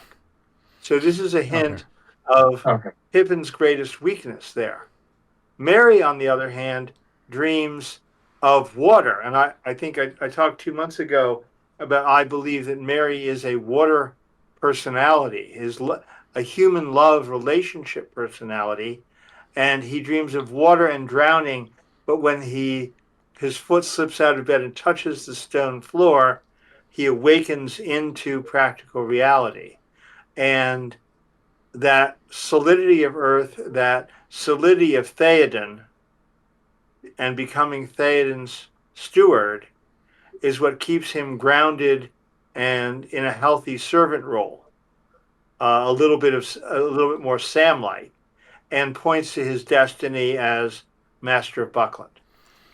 You hit on some interesting points there, and you made me think of not very long ago, we were doing a Tolkien stream here on a Thursday night, and I was reading through The Fellowship of the Ring, and we were at the point where we were approaching Buckland and getting to the point where they speak with Farmer Maggot, and then they meet Merry and at Crickhollow and all that.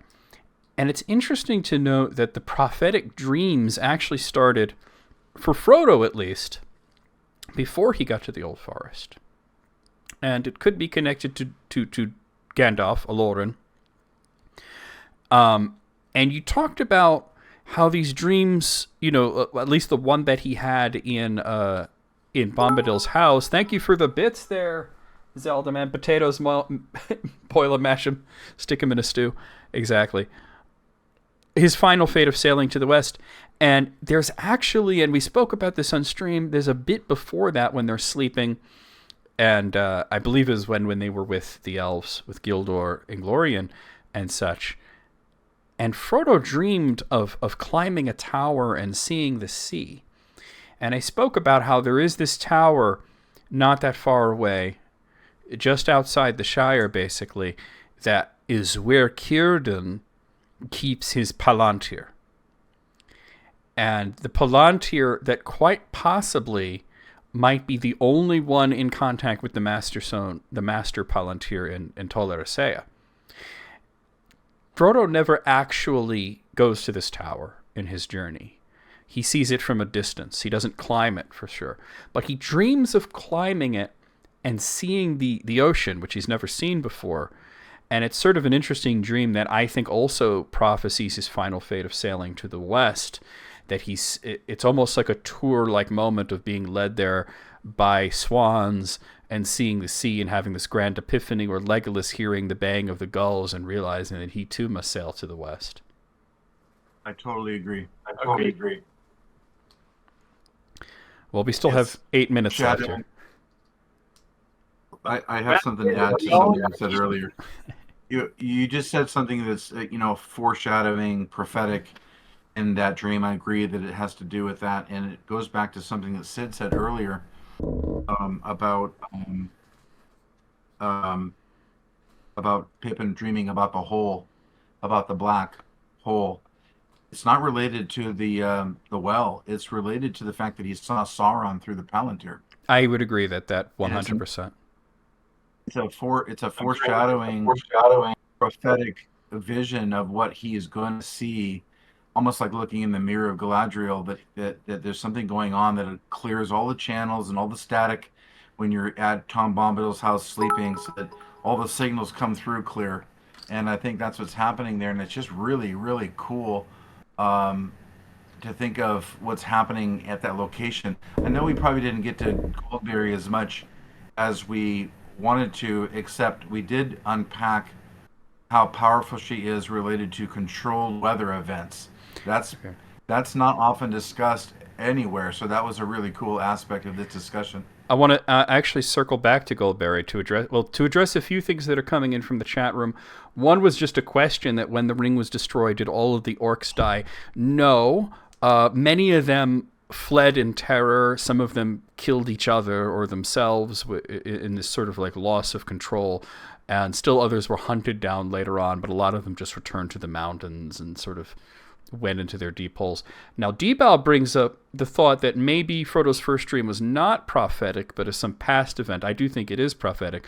But also that the second dream, Sid had the theory that it was brought on by Gandalf because he does specifically dream of Gandalf. But I agree with the person, Debow, in the chat here that it's probably not Gandalf sending the dream because Gandalf's sort of preoccupied at this point. And it is preceded by a sweet singing by Goldberry. And the thought here is that Goldberry is the one giving Frodo his dream.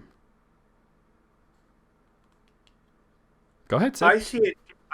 I see it differently. I think both were involved. I would say that Goldberry, the other power of Goldberry is the house itself. It's the house of Tom Bombadil, but in Tolkien's world, women, wives, were the homemakers. So I think the homeliness, the food, the beds, the safety of the walls is very much Goldberry. And I want to add some. I want to add some. Oh, sorry. in that safety, if you look at Frodo talking to Gandalf at the House of Elrond, probably when he's still in bed and first wakes up, but I'm not sure, Gandalf says he sent the dream. It's explicit. He says, if we got the dream then, it arrived a little too late. I'm going to look that up. I Look that up. I don't remember that. It's not I don't remember quite, it's not quite that utterly clear, but that's clearly a reading you can have. So he acknowledges wanting Frodo to know that he'd escaped and was on the way. To me, it's that clear. We can look at the passage together. So I see as a two-part, the masculine sending and the feminine receiving from Gandalf to Goldberry, opening Frodo's heart and mind to the dream that Olorin sends. I wanna pitch in my support for that concept because I think of Tom and Goldberry in that location as far as communications and peace and dream as being a very powerful double-eared antenna on a mountain that is gonna, when it's set up the right way with those two, what couldn't they not receive in communication? What couldn't they not transmit in dreams from that communication? Those two beings have the power to basically be in touch with anything they need to be in touch with. And so I kind of lean towards there being more evidence for that than not, according to what Sid is saying. I agree with it more than there's more evidence for it than not. And I just think those two working together is a pretty powerful tandem for all of that stuff. And I think in some ways it's very similar to Galadriel's mirror. And if you reread Galadriel saying that she saw everything that Frodo saw, that's when she saw the return of Gandalf the White. And I suspect she went back to the mirror afterwards and got instructions about making robes and making a staff for Gandalf. I have Yeah. I have the thank you for the bits. I have the passage here that we were alluding to. I'm going to read that out briefly. I saw you, cried Frodo. You were walking backwards and forwards. The moon shone in your hair. Gandalf paused, astonished, and looked at him. It was only a dream, said Frodo, but it suddenly came back to me. I had quite forgotten it. It came quite some time ago after I left the Shire, I think. Then it was late in coming, said Gandalf, as you will see. I was in an evil plight. and those who know me will agree that I have seldom been in such need, and do not bear such misfortune well. Gandalf the Grey, caught like a fly in a spider's treacherous web, yet even the most subtle spiders may leave a weak thread. So I see where you're coming from, Sid, but I don't think Gandalf sent the dream, and I think the clue here is that he was astonished that Frodo had received the dream, and he's just sort of commenting that, well, I guess it came a little late then, because it's not like he could have helped me or anything, but I don't think he specifically was trying to communicate to Frodo. I think somebody wanted him to see the dream, and I think agreeing with the person in chat that it may have very well been Goldberry. I would also suggest that Gandalf does not remember all of who he is. And I think so. Literally, Aloran is Gandalf's unconscious at this time. So Gandalf didn't know he could send dreams anymore, and he's learning something about himself in that moment. It's another interpretation. I think that's so brilliant. That is so true. That is so true. And one dovetail onto that is Tolkien's view of marriage in a marriage like Goldberry and Tom is what you would call a complete fusion of the two powers, the male element and the female element into one. And when you're set up like that, like these two antennas on the hill that I was 20 seconds, Matt. I think those two were embodying a harmonic relationship and its ultimate power at that particular time period for communication, healing, and spiritual development for the hobbits. Okay, and that is time. I do agree with the chat that Gandalf probably didn't send it, but my attention was a little split because I was listening to Sid and I was reading the chat at the same time. But I believe, Sid, you may have been getting at the point that possibly Gandalf sent it subconsciously. Was that what you were sort of saying? Essentially, yeah. Gandalf does not know his own power. Okay. Because he's knowing himself as Aloran, the dream sender. I think that's a valid interpretation. Like, I don't think that Gandalf pauses astonished, like, whoa. Even then, he may not, he might have projected that without knowing it. I still will be honest that I like the idea of Goldberry doing it more, just because she's so mysterious and so interesting and everything. And not that Gandalf's not interesting. It's just that we know so much about him, and we don't know much about Goldberry. And there's so much discussion of dreams in those two chapters, many meetings and the Council of Elrond, because we have Boromir's dream, and they talk about it. Dreams keep coming up over and over again, so there's definitely a significance to it. But that was okay. So yeah, that was our last topic for the day. To end it all out, though, of course, this is our and thank you for the bits. I do want to address some things from the chat because we've had a very active chat today. Zeldaman, I think when you're saying Solomon, I think you're referring to Saruman. Do you think Saruman the White became evil because he thought he could take on Sauron? I would say that the reason that Saruman fell to evil is twofold. One is his jealousy of Gandalf. He was respected, but he was not loved like Gandalf was. And the other was that he was afraid of Sauron. He became fearful that this mission that he was on was going to be a failure, that he was not going to win. And he came up with the idea, which was a very foolish idea, to pretend to join the Dark Lord, to trick him and to try to usurp him and subvert his power. And of course you can't actually do that. Sauron's too strong, too smart, too canny. You can't trick a trickster, so to speak. There was something else that I kind of was trying to get to this thought myself from earlier, and I chose not to bring it up because I wanted to get the topic back to, this was during your section, Sid, back to the Hobbit part of it and away from the Goldberry part of it. But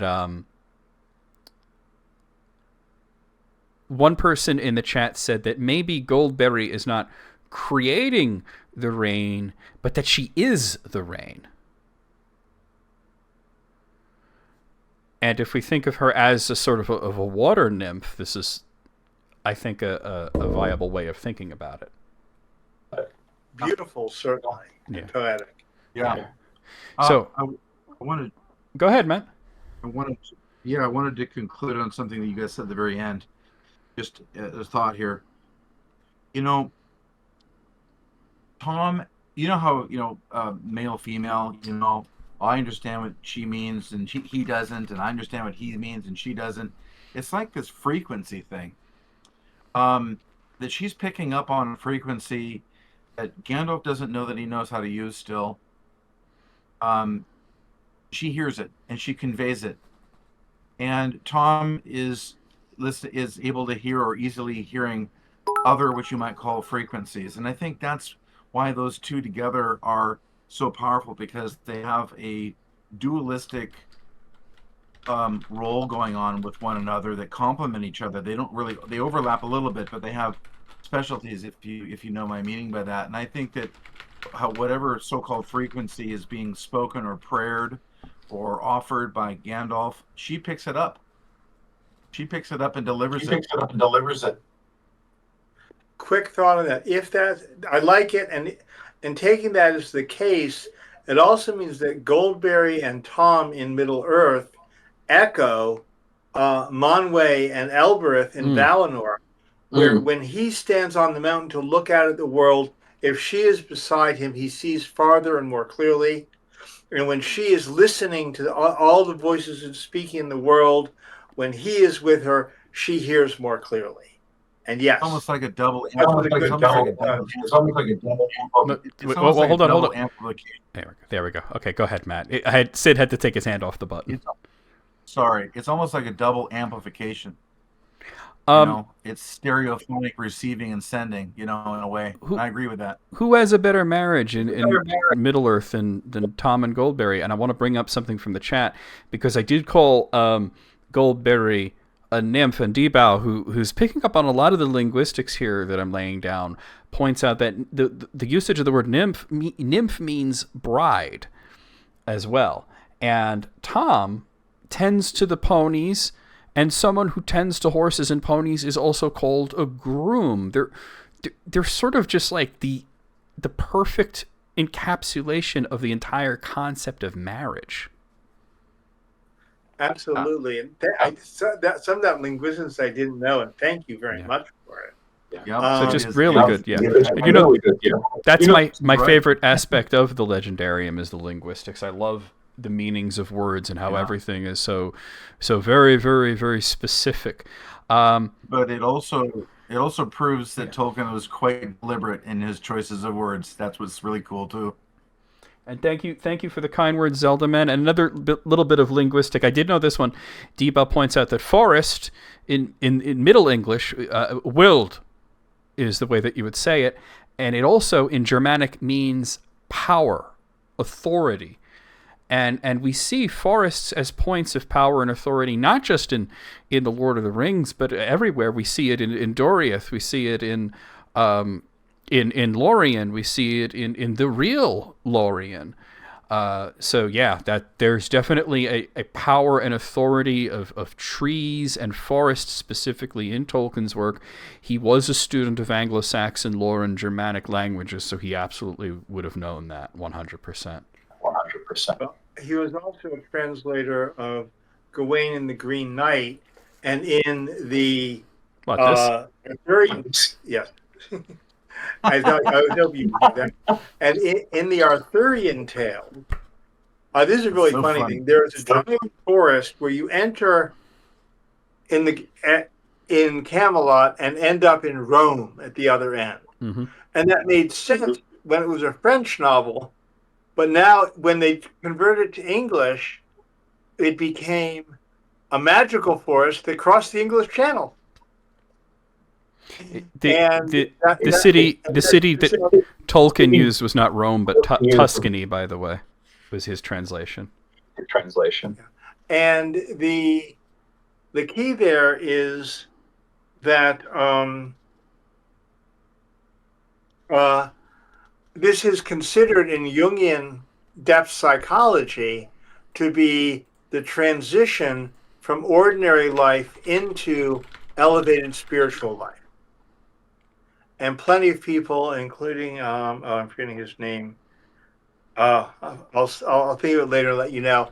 But so to me, the whole point of the Old Forest is it's the opportunity for the hobbits to become powerful enough to later battle the Nazgul and make it to Mordor.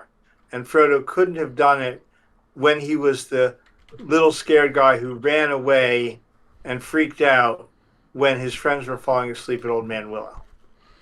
Do you want to, before we get to just sort of signing off and doing plugs and such, I want to read the 7th stanza of Sir Gawain and the Green Knight, as translated by J.R.R. Tolkien, at a period of time in 1950, right, as he was really bearing down on trying to finish The Lord of the Rings. And I want you to look out for a certain phrase here.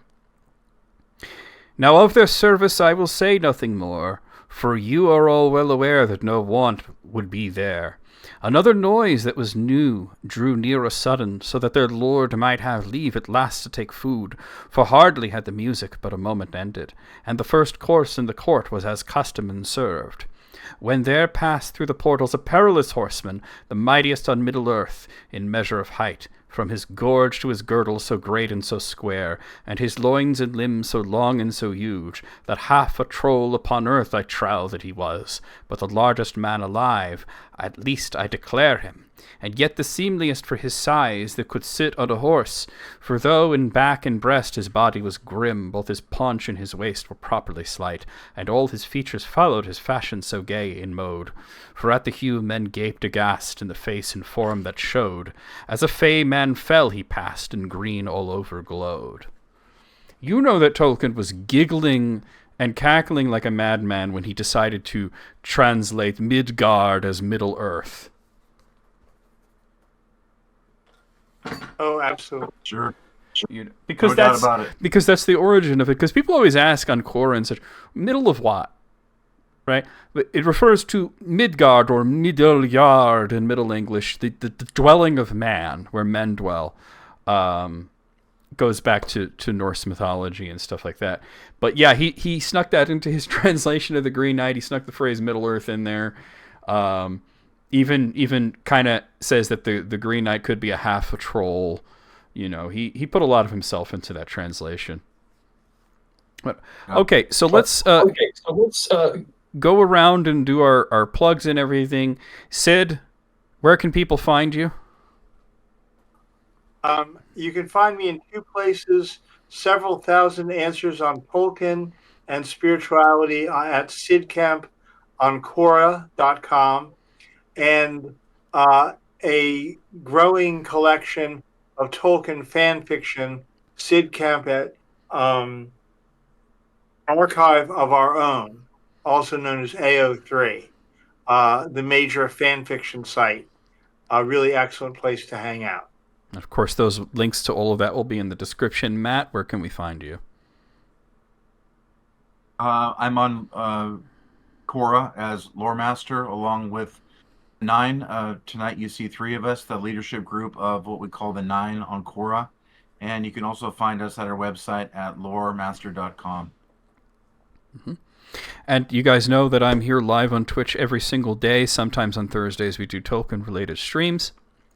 As a matter of fact, speaking of that, 2 weeks from today on 21st, I will be reading more of the Fellowship of the Ring here on Twitch. And of course, I'm on YouTube. Just look up John Sierra, Tolkien Scholar, where this video will also be posted with Sid bleeped, because he keeps slipping up on that. I'm waiting for Matt to just drop the F-bomb one day so that all 3 of us will have done it. He's like, nah, it's not going to happen. If I do it, it'll come out in black speech. Oh, there you go. There you go. And of course, John Sierra on Quora. If you ask a question on Quora and you are asked to tag people, I'm probably going to be near the top of that list. It's going to be like me and Sid and Matt and a few other people as well. So, yeah. Oh, and Sid, I have to tell you that some of the people in the chat seem very excited to read your fan fiction. Yeah. please leave comments. It gets me writing again. And to reply to Spielkalb about Plato's Atlantis and how similar it is to Numenor, here's the crazy thing: is that one of the translations of Numenor I believe in Sindarin, is Atalanta. Make of that what you will. Okay, so we're going to stop the recording here for YouTube. So bye bye YouTube.